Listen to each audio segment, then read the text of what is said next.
Legion. A time where some would say the game was at its best. Great story, epic raids, and a reason to log in every day. Nighthold. A raid that is always ranked high on people's best of all time.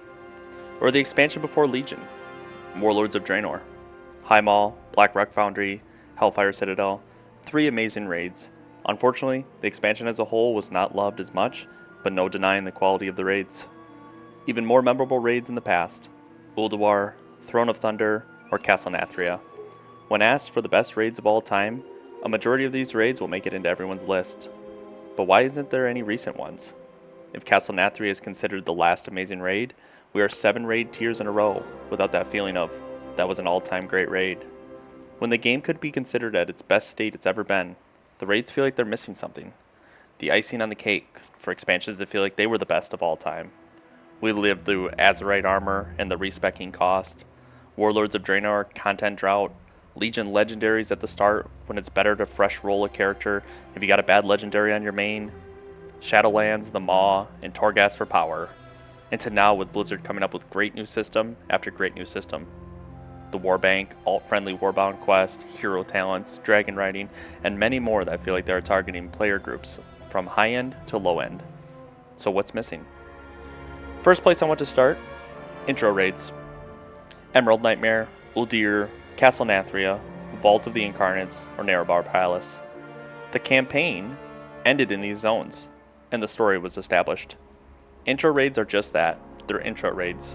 Besides Castle Nathria, most won't rank these very high on their list, but everyone has good memories of the raids, and probably place them in the upper middle of the pack on their list. I remember questing in Nazmir and seeing Talok, which was the first boss of Uldir, on top of the raid instance. That was so cool. In each of these raids, you finish your last campaign quest seeing Cenarius, Zul, or Denathrius, establishing a story and a connection on top of the legendary cinematics that included.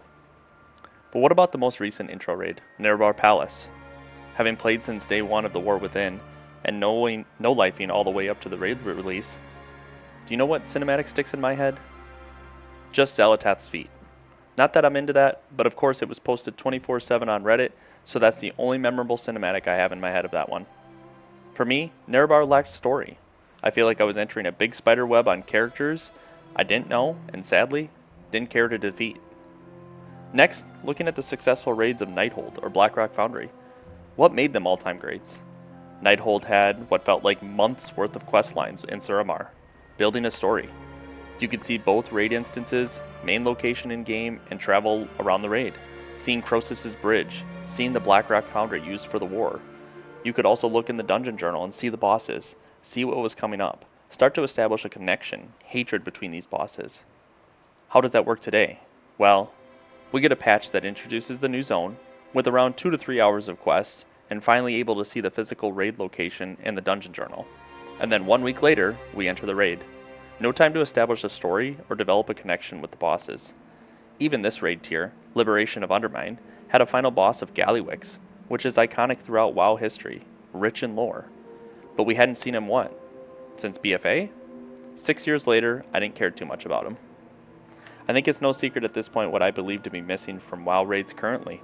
It's the story and the lead up to the raid. The current cycle of hiding everything on the PTR, having 1 week patch before the raid releases, and not making more efforts to integrate the bosses into our everyday gameplay is making the raids feel bland.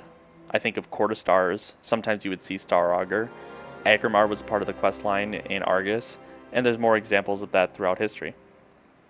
We are coming off the 11.1 and 11.1.5 and 11.1.7 patches, where some side campaign quests were introduced, something about the Arathi Highlands. Why? Not even stating that the cinematics for these stories were pretty awful, but why not use these 0.5 and 0.7 patches to establish the story on where we're headed next? If we are headed to Koresh, what would be the issue of having meaningful quests that point us in that direction, starting to see zones, and maybe encounter Forge Weaver Araz, which is the 4th boss in the new raid at some point? In 1 week from today, I will be able to enter the Manaforge Omega raid with bosses like Plexus Sentinel, Fractulus, Nexus King Saladar, and Dimensius. Right now I have no idea why these guys matter, and it'll all be established in 1 week's time. Dimensius has history from Burning Crusade, but Nexus King Saladar seems like it could have been an amazing character to build up through the last 3 to 4 months. It feels exactly like Smolderon or Tindral, who are awesome bosses visually, but no story to build them up. I could beat the dead horse, but I think I've said my piece. I hope that in the future of WoW, maybe with Metzen at the helm, we can return to good story writing to support these raids. Raids of recent that have taken visuals to a whole new level, interesting mechanics, and fun and enjoyable fights. But that feeling of entering a raid and saying, "Who are you people?" are hopefully short-lived in the near future.